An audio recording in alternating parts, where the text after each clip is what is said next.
Woohoo! The summer is here! Maybe your vacation is still in front of you, upcoming, and you want to take your drone with you to the vacation. You are going to some nice place, you want to catch the sunsets. Great idea. However, based on my experience when traveling with a drone, there can be a couple of caveats or nuisances I'm gonna address in this video. So nice to see you again if you are coming back, and if you are first time on this channel, Leo Männisto is my name. I'm a full-time train driver, and on my free time I like to fly drones and do these little YouTube videos about drones, photography and whatever I feel like making a video about. I am a Finnish guy and I live in Germany, which brings us to the first point. Germany being Germany, they have a slight tendency to over-regulate pretty much everything, including but not limited to drones. In Europe we have the common EASA drone flying rules, which is supposed to make the life of a drone pilot a bit easier. However, every single country seems to do some kind of amendments and exceptions, and all this mess with the regulations could give aspirin a headache. Before you are traveling, check the local regulations. You can find them on the webpage of the Civil Aviation Authority of the country you are going to. I would recommend to read the rules in advance because I don't know about you, but for me personally, the last thing I want to spend my vacation on is arguing or discussing with the local authorities or even paying fines. I would rather use the time for something meaningful. By the very definition, traveling includes going from A to B. So let's pack the bag for the upcoming trip and see the next issue raising its ugly head. Any electronics? Any liquids? Yeah, you can leave them in. Whose bag is this? Please take the liquids and the electronics out. A lot of batteries.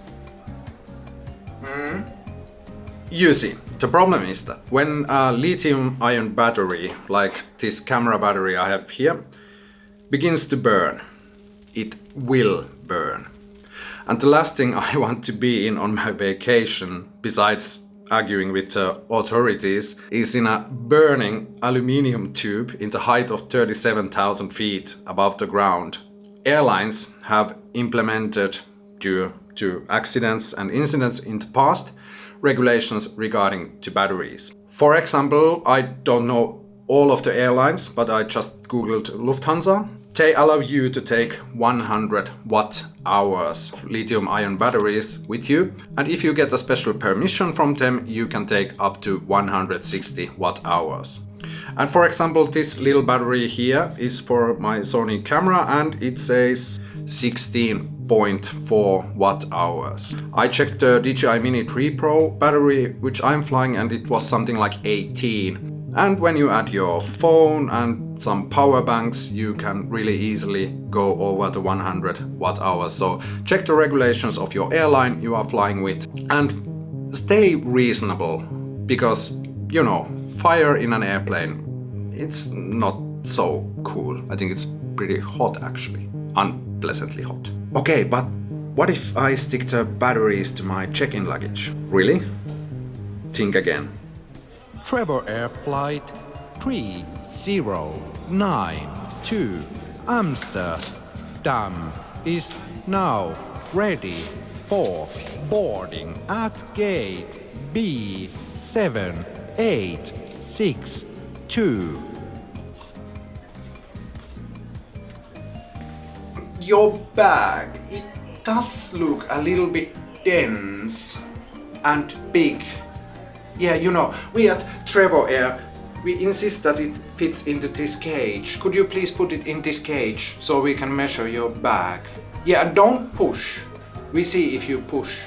This is also, I can only speak from European perspective. Usually the amount of hand luggage is limited to 8 kilos. And I always have a little bit of problem when I pack like the photo camera and the drone and the batteries and iPad mini. Some airlines enforce the rule a bit more than the others because it's a great way to make revenue. And for some it's, oh, you have 3 big duffels and a trolley and a camera bag and whole lot of emotional baggage. It's okay, yeah, just go through. So know your airline limits, and if they are enforced, use common sense. I have an approach to this whole issue. I usually fly with carry-on and a checked baggage. One day I'm gonna run out of luck with this system, but however, I tend to have cameras, drones and all the batteries in my carry-on luggage. Things I consider non-essential, I will pack to the checked-in baggage, like a tripod.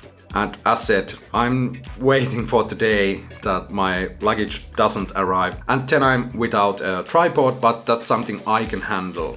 It's non-essential in my books. To avoid all of this what I have spoken, maybe you can reach your destination by car or a boat, ship, ferry, whatever floating device, and you don't have to pay any attention to whatever I just said about battery and size and weight restrictions. However, I hope you will have nice flights in your destinations and you can get those really nice drone footages in a, well, exotic place, because, you know, every time you are traveling it feels a bit exotic. And I hope you can enjoy your summer.